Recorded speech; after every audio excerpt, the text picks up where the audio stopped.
दोस्तों, क्या आप भी उन जिज्ञासु लोगों में से हैं जो किसी कमाल के इंजीनियरिंग मावल को देखकर ये सोचने पर मजबूर हो जाते हैं कि इंजीनियर्स और साइंटिस्ट ने ये मुमकिन कैसे कर दिखाया? अगर हाँ, तो पानी पर बने ये शानदार पुल तो आपका ध्यान पक्का ही खींचते होंगे। कभी नदी पर तो कभी समुद्र के बीच कैसे सैकड़ों चैलेंजेस से पार पाकर इन नायाब विशालकाय पुलों को बनाया जाता है, जानेंगे मिलकर आज की इस खास वीडियो में। नमस्कार और स्वागत है आपका द मिस्टिका लैंड पर एक बार।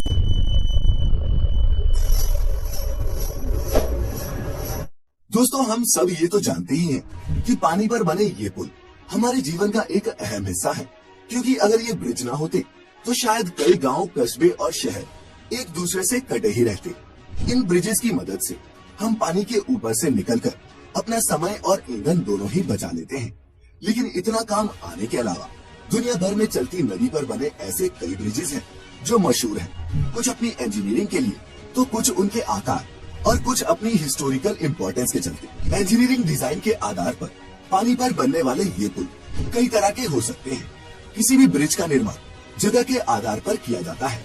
एक प्रकार का ब्रिज सभी जगह बनाना संभव नहीं, इसीलिए ब्रिज भी जगह के आधार पर ही बनाए जाते हैं। Beam bridge, suspension bridge, arch bridge आदि ये कुछ टाइप्स हैं पानी पर बनने वाले इन पुलों के।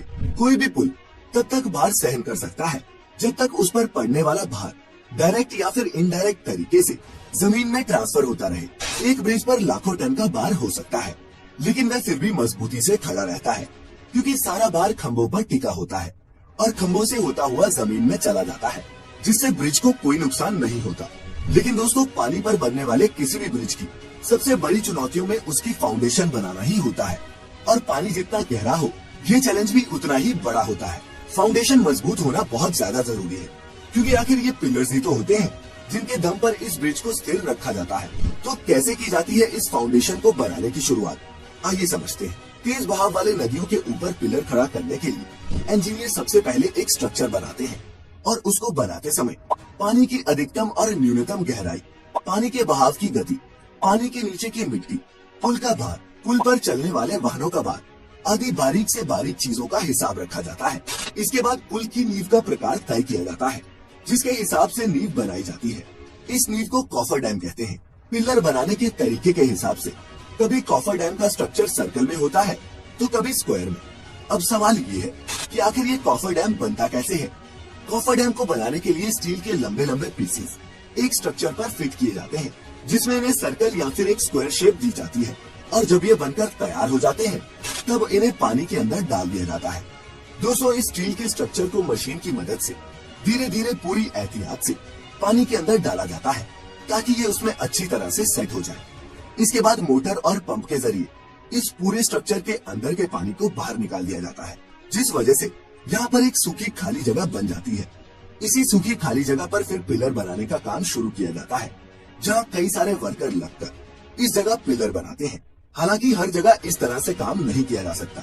अगर पानी बहुत गहरा हो तो ज्यादा गहरे पानी में ये कॉफर डैम बनाकर नहीं डाल सकते। जैसे समुद्र में बीम बनाने के लिए समुद्र के तल में सबसे पहले कोई ठोस जगह देखते हैं, उसकी गहराई मापते हैं। इसके बाद उस जगह पर बड़ी बड़ी मशीनों के द्वारा खड्डा किया जाता है, जैसे बोरवेल बनाते समय करते हैं। फिर उस बोरवेल में स्टील या फिर लोहे के मोटे पाइप डाले जाते हैं।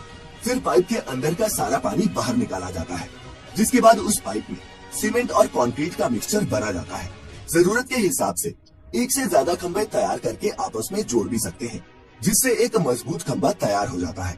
जैसे जैसे खंभे बनते जाते हैं, वैसे वैसे उनके ऊपर रोड भी तैयार की जाती है। जब दो खंभे बनकर तैयार हो जाते हैं, तब सबसे पहले बड़ी बड़ी मशीनों के द्वारा बड़े बड़े उन खंभों को जोड़ा जाता है, और ये सीमेंट कंक्रीट के ब्लॉक किसी दूसरी जगह पर तैयार होते हैं। ब्रिज का आधा काम बाहर कारखाने में किया जाता है, और आधा काम समुद्र या नदी जहाँ पर पुल बनाया जा रहा हो वहाँ। बड़े बड़े सीमेंट के ब्लॉक्स को समुद्र में ले जाने के लिए बड़ी बड़ी शिप्स को काम में लिया जाता है। वहाँ पहुँचने के बाद क्रेन के द्वारा इन ब्लॉक्स को ऊपर उठाया जाता है, और फिर स्टेप बाय स्टेप ब्रिज का निर्माण किया जाता है। वहीं दोस्तों, कई सिचुएशंस में फ्लोटिंग कॉफर डैम्स भी बनाए जाते हैं, जिसमें या तो उसके नीचे कुछ ऐसी मशीनें फिट कर दी जाती हैं जो पानी के ऊपर तैरती रहती हैं, या फिर जहाज की मदद से इन्हें एक जगह से दूसरी जगह ले जाया जाता है, जिसके बाद इन्हें रोटेट करके पानी के अंदर डाल दिया जाता है। दोस्तों, इस पूरी प्रक्रिया में काफी समय लगता है, और ये काम थोड़ा खतरनाक भी होता है, लेकिन दोस्तों जितने भी लोग इस तरह के काम में लगे होते हैं वो काफी प्रोफेशनल होते हैं, चाहे वो वर्कर हो या फिर इंजीनियर। सभी को इन कामों का काफी अनुभव होता है, जिसके बाद ही उन्हें ऐसे जटिल प्रोजेक्ट्स पर काम करने के लिए भेजा जाता है। क्योंकि अगर ये ब्रिज किसी नौसिखिए द्वारा बनाया जाए तो उसका खामियाजा कई लोगों की मौत से भुगतना पड़ सकता है। अब हमारे अपने ही देश के मुंबई शहर में स्थित वाद्रा वर्ली सी लिंक को ही ले लीजिए। इस 5.6 किलोमीटर लंबे स्टील के स्ट्रक्चर को इंजीनियरिंग का बेहतरीन नमूना कहा जाता है, लेकिन पानी के ऊपर इसे बनाना आसान नहीं था। ये एक बहुत ही लंबा और चुनौती भरा सफर था, जिसे 11 सालों की अथक मेहनत और लगभग 2.25 लाख करोड़ के खर्च के बाद हमारे इंजीनियर्स ने पूरा कर दिखाया। तो दोस्तों अब तक तो आप समझ ही चुके होंगे कि इस तरह के ब्रिज बनाने में इतने पैसे क्यों खर्च होते हैं। ऐसे में ब्रिज बनाने में खर्च के साथ साथ काफी समय भी लग जाता है, लेकिन इसके बावजूद भी कई बार ब्रिज फेल हो जाते हैं। इस चीज से बचने के लिए प्रॉपर तरीके से ब्रिज बनाना बहुत जरूरी होता है और ऐसे में वो सभी एहतियात बरते जाते हैं जो जरूरी है।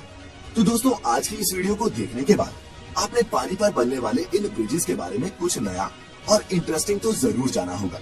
इसीलिए इस वीडियो को खुद तक सीमित न रखें और शेयर करें इस अद्भुत नॉलेज को अपने दोस्तों और रिश्तेदारों के साथ ही अगर आप हमारी ये वीडियो पहली बार देख रहे हैं तो सब्सक्राइब करें the mystical and YouTube channel और लाइक करें हमारे फेसबुक पेज को भी, क्योंकि इंटरेस्टिंग वीडियोस का ये दौर यही खत्म नहीं होता। मिलेंगे फिर एक बार एक नई वीडियो में। फिलहाल आज के लिए इतना ही। अब इजाजत दें।